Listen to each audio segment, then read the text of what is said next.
values for text boxes and buttons, and usually don't bother with changing labels. Default property, just be label 1, label 2. But I do set the buttons and text boxes to be meaningful. So here, the text boxes IDs will be text name, text email, text phone. The button ID will be button display, button clear, and the text will be display and clear. This has become a little more obvious as you see the next screenshot. So here are my buttons, the display and the clear button, and the text boxes have the names that we just showed you a moment ago. So once your web page or your web form has properties set, this is what it should look like.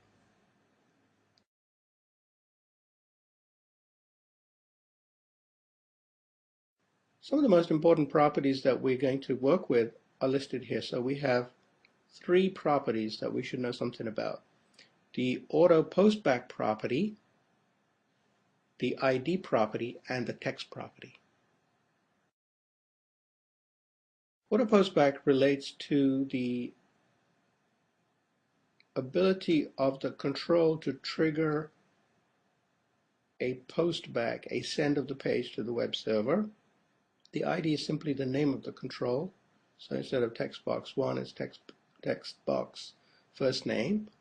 And then the text is the actual value you want to show in the text box or the button. Usually in a text box, you'll have nothing in the text field. In a button, it'll be the name of the display that you want in the button. So the submit button or the OK button, for example. We talked about source, design, and split views. So Visual Studio has introduced this new feature. The design view is simply the what you see is what you get view, the WYSIWYG as it's called. So this shows the page as it looks like when you run the application in the browser. The source view is the HTML and the script view. So if you're a more advanced developer, you're comfortable writing your code and putting your HTML tags and everything all manually, then you probably will favor the source view. And the split view splits the screen to show you both design and source view in a split window. And this is my favorite because this gives everybody, new and experienced developers, a chance to see the HTML and the source being generated as they use the designer window to drag and drop controls. So it's good for everybody.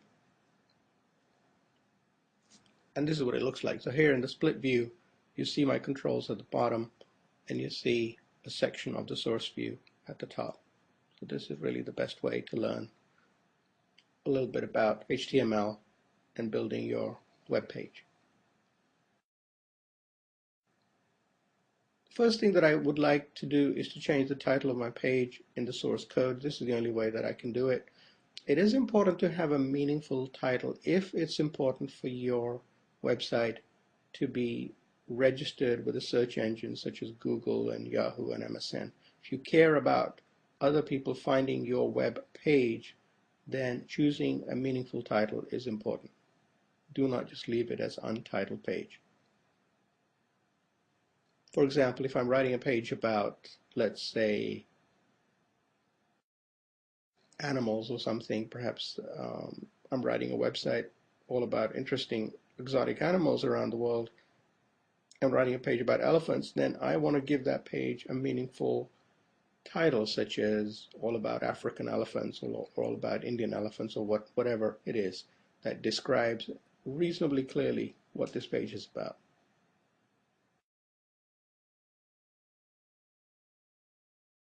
So as we said earlier, just by studying the source view, it's a good way for you to learn about HTML and cascading style sheets and active server pages. So there's a lot there. In this example, you notice the thing at the top is a page directive. The second line, the doc type, identifies the standard that we're following for our HTML, XHTML, and then we have the HTML tag listing the XML namespace that we're using, followed by the heading of our page, the head, and then the body, which usually will have the bulk of our HTML that'll go in the body section. Usually once you've got the page laid out and the design controls added in the designer, you want to add some code. So you can add code three different ways. You can right-click the web form in Solution Explorer and select View Code. That's one way. You can simply right-click in the blank area, some blank area in the designer window, and you'll see another View Code context menu appear. Or you can simply double-click a control such as a button. Any one of those will bring up the code view. You decide which is your preference. I kind of prefer the last one. Just double click on a button control, code view pops up, and I can then add my code in there. And that's what I'm showing you here. So double click the button, code window opens up immediately, and I have my subroutine here. This is the VB example, and I can start adding my code where the cursor is positioned. In this upcoming demo, I'm going to ask you to add a little bit of code, not too terribly complicated. So if the drop-down contact category selected value is bill, then I want to display bills, email, and phone. Obviously, this is not a production-ready example. It's more of a demonstration. I'd probably use a database or a file to get bills data. But here, all I want to do is when my user selects bill in his drop-down, then I'm going to display bills, email, and phone. You can run your program by clicking on the green play button, so that's about the easiest way. So right at the top of the toolbar, and this will say start debugging. Technically that's what it is. I just call it the play button. The first time you run your application, you'll get this debug warning message. It's nothing to be alarmed about.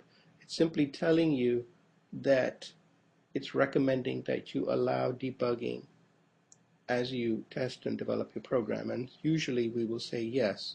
And the way it does that is it adds a statement in the web configuration file which says that debugging is on. You can always run without debugging once you've got your program done and you're about to release it to production. You could probably get rid of that line in there in the web config file, or set it to false to be more precise. Again, we'll talk more about the web config file later. For now, just want you to be aware of what this is doing, what it's telling you. So usually just accept OK, and that's fine. Take a few seconds for it to compile your web page, but you should then see a page that looks something like this. So here I've got my web browser, and I see that my personal contacts web page, and the name, email, and phone number, and I can display the information or I can clear the existing information. It's a pretty simple web page, really. So you can test your web page by clicking the display button, and you'll notice the email and the phone number are then updated. So congratulations, you built your first website in ASP.NET. It's not that difficult. It's kind of fun, actually, and you're just going to keep on getting better at this the more you work on it.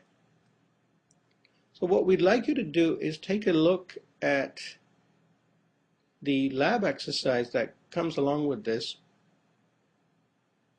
chapter. And first of all, you're going to build your own version of the personal contacts web form.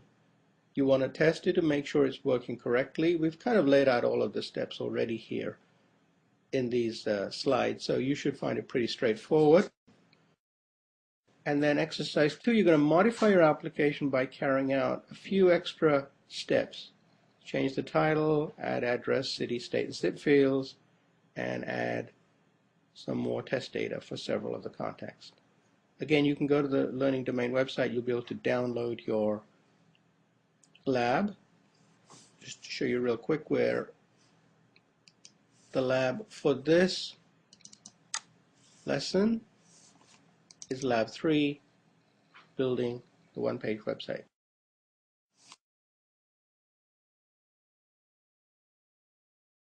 So this has step-by-step instructions showing you what you need to do to get through this lab. So it's an important one for you to attempt.